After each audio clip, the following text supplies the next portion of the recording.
আসসালামু আলাইকুম বন্ধুরা, আপনারা সবাই কেমন আছেন? আশা করি আল্লাহর রহমতে সবাই ভালো আছেন।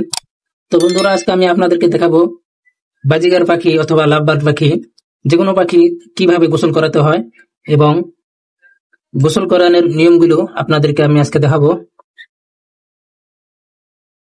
বন্ধুরা, প্রথমত এরকম একটা ছোট একটা বাটি নেবেন।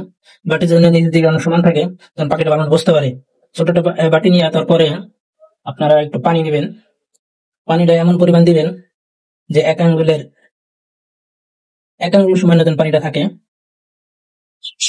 তো আপনারা এভাবে সুন্দর করে পানিটা দিবেন, নৌকোটা দেবেন, যেন পাখিটা বসতে পারে। তো আর একটু পানি দেওয়া লাগবে, বাস চলবে, আর লাগবে না। তো তারপর যে কাজটা করবেন, এখানে কিছু পাতা দিবেন, ঘাস অথবা কোনো যে কোনো পাতা দিবেন, যেন পাখিটা বুঝতে পারে যে এটা একটা পাতা। তো পাতার প্রধান বসবে, যেন পানি পাবে। তো ওনারা তো পাখিগুলো সুন্দর করে গোসল করে নিবে। আমার বারান্দার এখানে অপরজাতি ফুলের পাতা আছে, আমি এগুলি পাতাই দিব। তো আপনার যে কোনো পাতা দিতে পারেন, সমস্যা নাই। ঘাস অথবা যে কোনো পাতা দিলেই যথেষ্ট।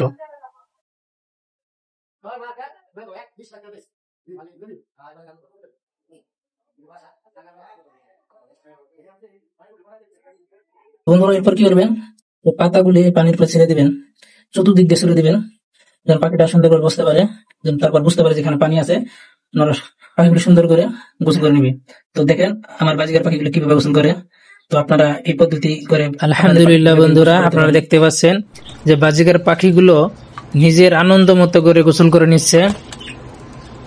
তো আপনাদের বাসায় যদি বাজিকার পাখি অথবা লাভবার্ড পাখি থাকে, তো আমার এই পদ্ধতিতেই গোসল করাবেন, ইনশাল্লাহ পাখিগুলো অনেক সুস্থ থাকবে।